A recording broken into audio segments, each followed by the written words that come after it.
The HELP program is about taking those individuals, giving them an opportunity in what is a staged program. So as James mentioned, it's a long-term process.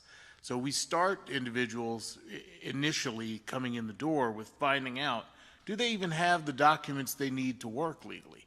Do they have their ID, their social security card, their birth certificate? Because when they went to prison, often it was, shock, and nobody took care of their documents.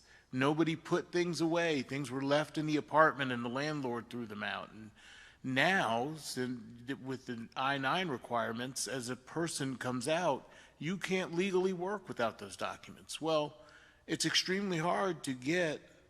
If you have nothing, it's hard to get everything. You have to go to the Social Security office and prove who you are to get a new Social Security card, and that can take weeks. You have to order your birth certificate. If you're from out of state, that's going to take, depending on what state it is, 2 to 8 weeks. And of course, there's a cost associated with that, which if you don't have a job, you don't have the money for. Then you add to that the burden of the ID. You can take your prison ID and exchange it at the motor vehicles for a state ID with a fee, but you can't get if you don't have your prison ID anymore, or if you don't have your old state ID, you need your birth certificate and social security card to get the ID. And so those challenges make it very difficult for someone to work. Luckily, the gentleman that you saw in the video, Dominic Duran, from the Society of St. Vincent de Paul, he's also a HELP member. He runs the reentry program there. And St. Vincent de Paul has been a great partner for HELP in that they provide the birth certificate and the state ID, a voucher, so that the individual can go and pay for that for in-state, for the state of Ohio ones. HELP provides the funds if they need a birth certificate from out of state.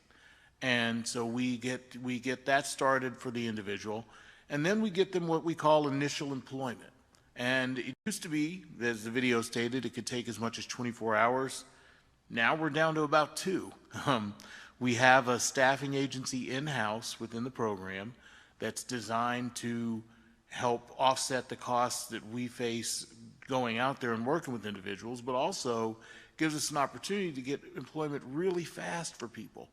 So if somebody does have everything they need, we can get them right to work.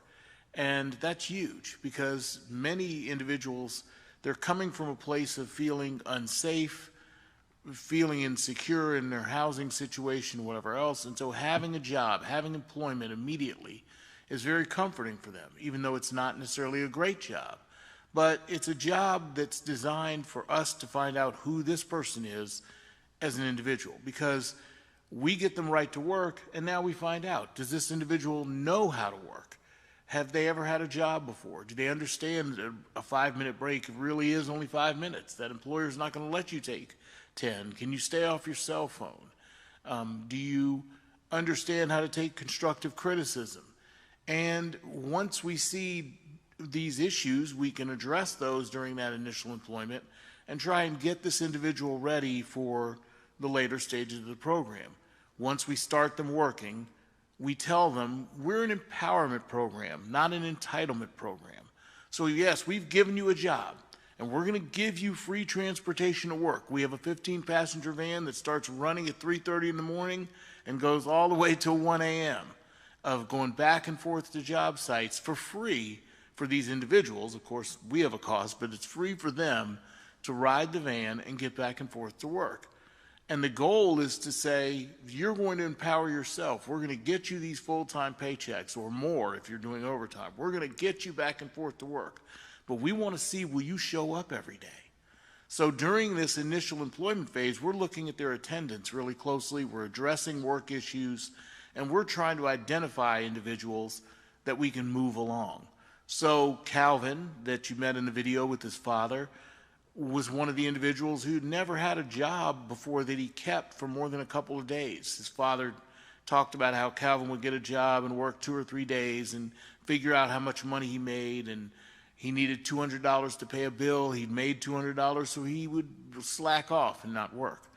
Well, we got Calvin working, and we encouraged the idea that you're going to have perfect attendance. And once Calvin started getting full-time paychecks, he realized, this isn't that bad.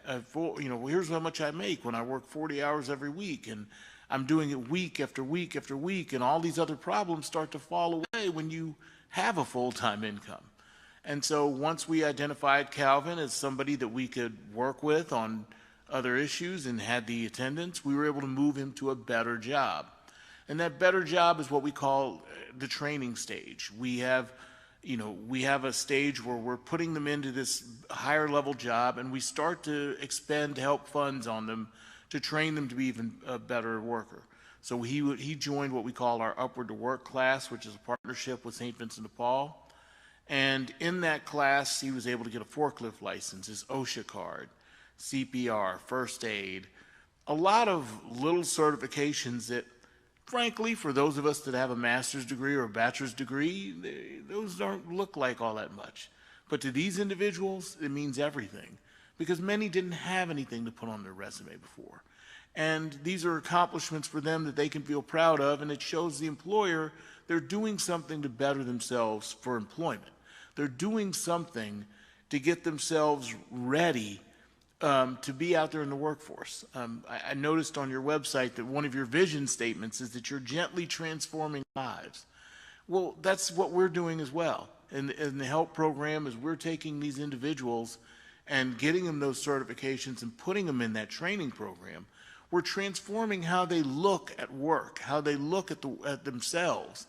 And now they see themselves as this reliable worker who's showing up. They've seen what happened to their bank accounts, even especially if it's the first time they've ever had one, but they've seen what's happened to their finances overall from working full-time week after week. And for many, as I said, this is the first time they've ever done that. So now, while St. Vincent de Paul is interacting with them and the help program is interacting with them, and we've got them to work long-term and start to improve themselves through these training programs, we can now have conversations about careers, not just jobs. We can start to talk to individuals about, okay, here's the company you're with now. Do you like it here? There's ways to get promoted here, or we have even better jobs we can move you to that we didn't introduce you to before because we didn't know about your reliability. We didn't know about how focused you were going to be. So during this time, we start to fix their driver's license. Transportation in this region, it's not that Metro doesn't try and do a good job, but Hamilton County has a lot of small municipalities, and they don't all contribute to the bus system equally. And so as you look at that and you say to somebody, well, there's this great job at Amazon. They're paying $18 an hour. Well, sure, but it costs $6 a day to get there from Cincinnati, because you have to take 2 Cincinnati buses potentially from where you live, and then you have to take the tank in Kentucky to get to that job. And so you need $6 cash every day to go to that job. Well, over a 2-week period before you get your first check, do the math. That person needed $60 or $70 cash just to get to this job. So it's not as simple as just taking that employment at Amazon if they're willing to hire this person. And in the case of returning citizens, they often aren't. And then on top of that, for our returning citizens, they often can't go into Kentucky or Indiana. Their probation officer, by law, has limited them to within the county or within just the state of Ohio. So those limitations are already in place in terms of what jobs are available to the returning citizens. And then you compound that by a bus system that doesn't go to every job. There's studies have shown that most of the higher paying jobs in this area are outside of the 275 Beltway. Well, our bus system is predominantly inside the 275 Beltway. So for an individual who hears about a great job in Fairfield, getting there from downtown Cincinnati looks simple on a map. It is extremely complicated when you're trying to use the bus. And if the hours don't match your job, you're out of luck. So what HELP does, we were blessed enough to have a van donated by a parishioner at St. Francis de Sales Church. One of the parishioners there donated a 15-passenger van to the program. And so we use our funds that are raised through donations and grants to purchase gas cards and to pay drivers to run that van, as I mentioned, from 3:30 in the morning till 1 at night, going back and forth to different job sites, getting people to work, and not charging them anything. There are other job programs in this area that charge the people riding the van to ride the van. What we do is we make it free. And the reason we do that is because we're telling them, we're here to support you. We want you to get used to this. Now, it's not free forever, because eventually we say to them, we expect you to become self-sufficient. And we're going to help you get this license. If you're a reliable worker, we're going to help you get your driver's license. So what we do is we have a full-time volunteer who does what middle-class parents all over this country do, teaches one-on-one driver's ed with people.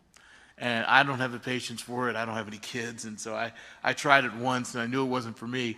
But we have a volunteer that does this, and all he does is he takes individuals out and he teaches them to drive, helps them get their license.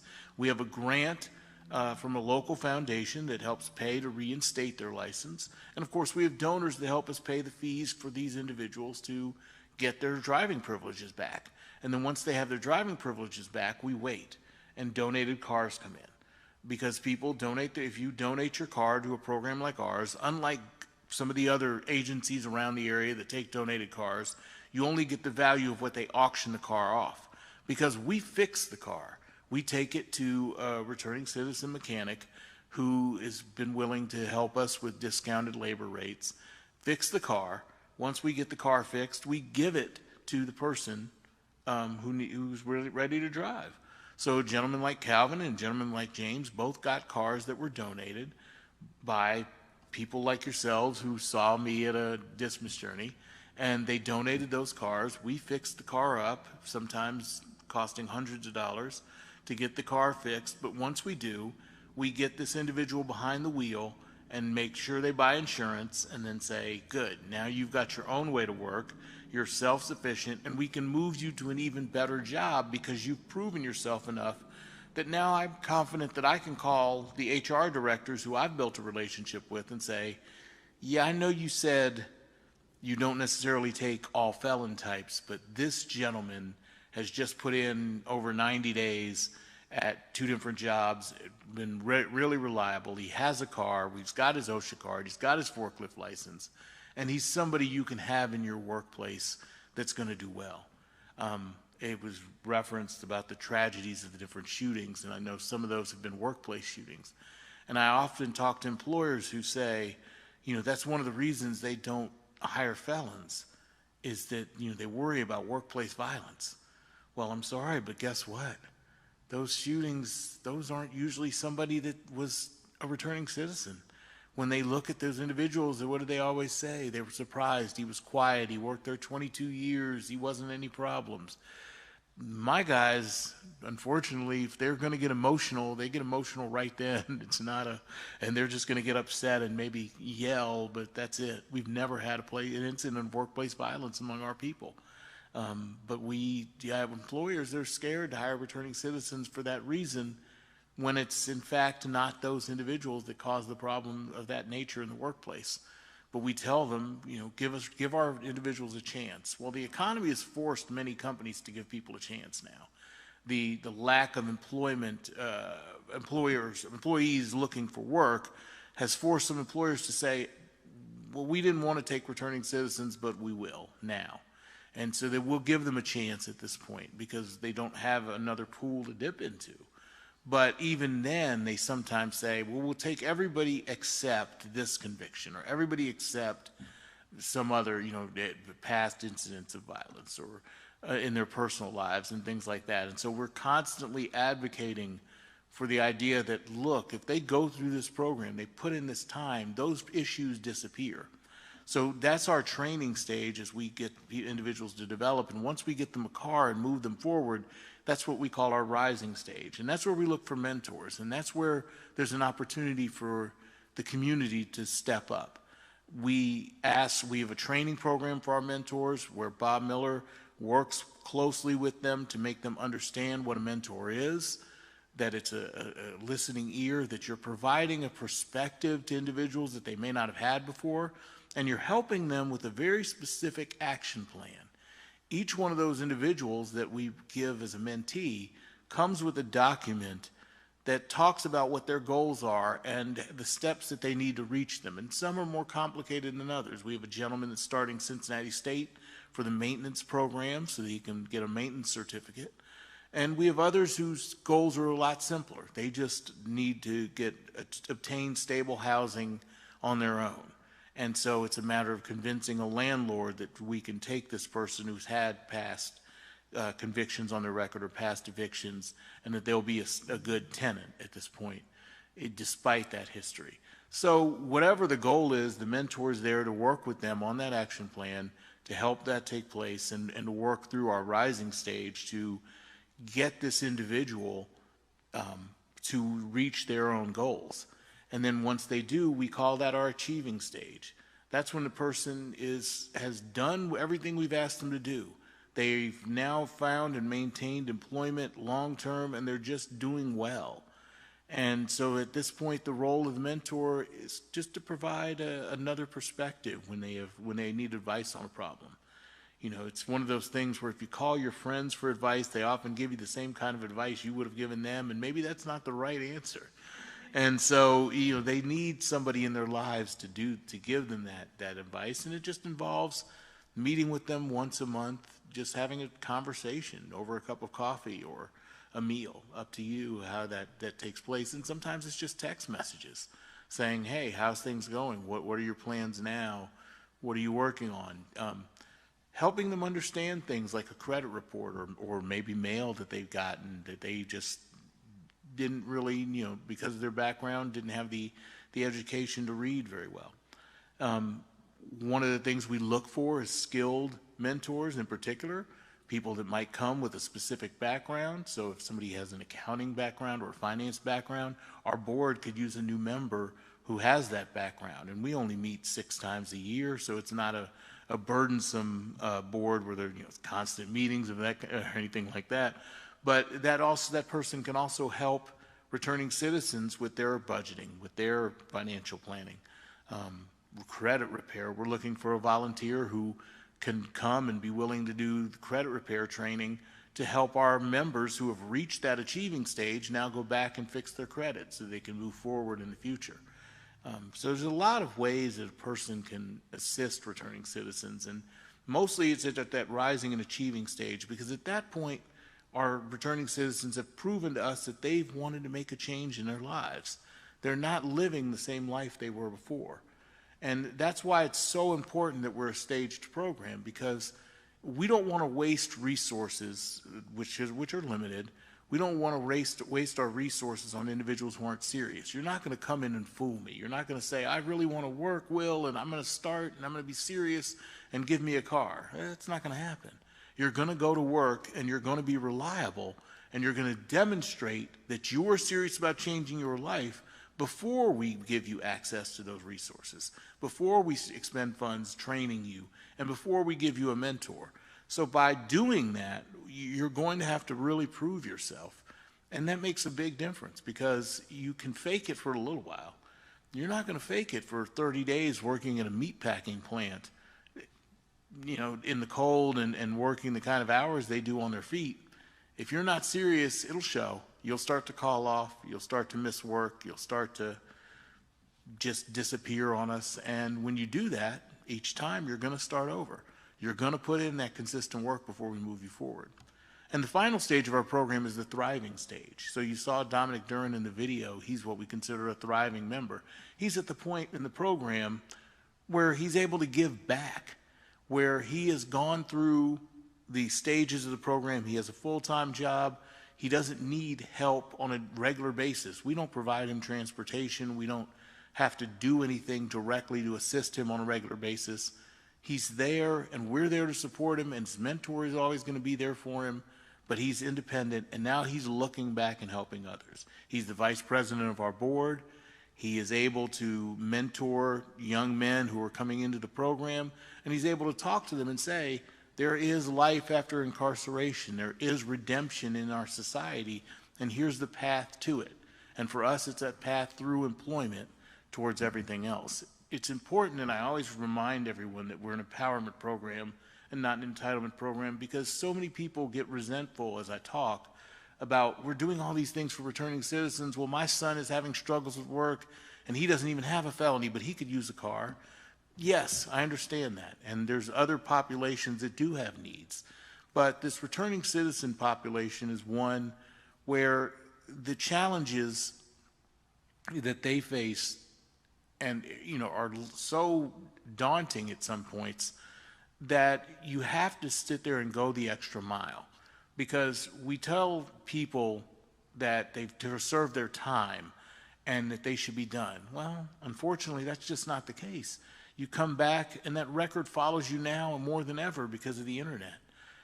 I'm a returning citizen myself. If you Google my name, it talks about what I did in 2006, not what I did in 2019. And so that happens to every returning citizen, and it makes it a challenge for them to move forward and reinvent their life in a positive way.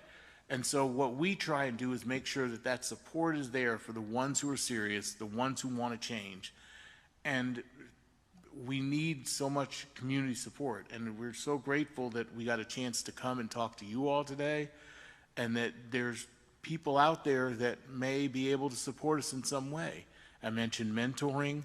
We can always use more mentors, and all you would have to do is the contact information for me is here available at the church, and so you can just let me know, and I can get you in touch with Bob Miller to get you trained as a mentor. Donating used vehicles. If you have an old car that instead of trading it in, we can give you the tax paperwork and everything else so that you take that car and you get actually more for it, and it allows somebody to get back and forth to work rather than just be sold at auction or used as a part of your trade-in allowance on that vehicle.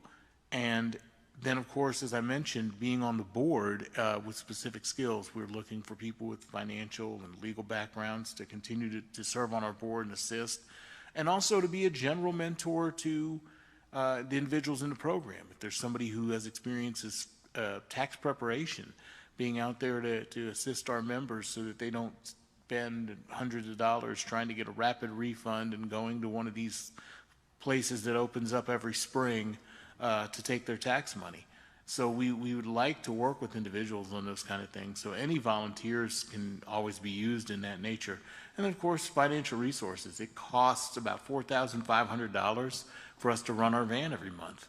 That expense is borne by the donations from local parishes and from individuals, but the return on investment is amazing.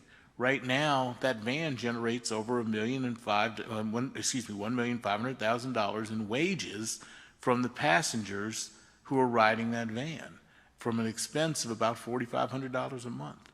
We're taking all these individuals to work, and when you add up the incomes that they're able to generate, it has a huge impact on Greater Cincinnati.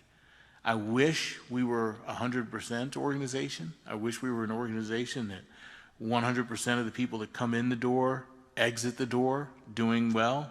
It's not the case. We deal with many individuals who have to start over and over and over again. I have a young man he's on his 11th job with me. He's just starting tomorrow. He's going to be working in a construction job. It's going to be the 11th time he's tried. He continues to get better, but he hasn't gotten to where we want him to go yet. But that's okay. We don't give up on people.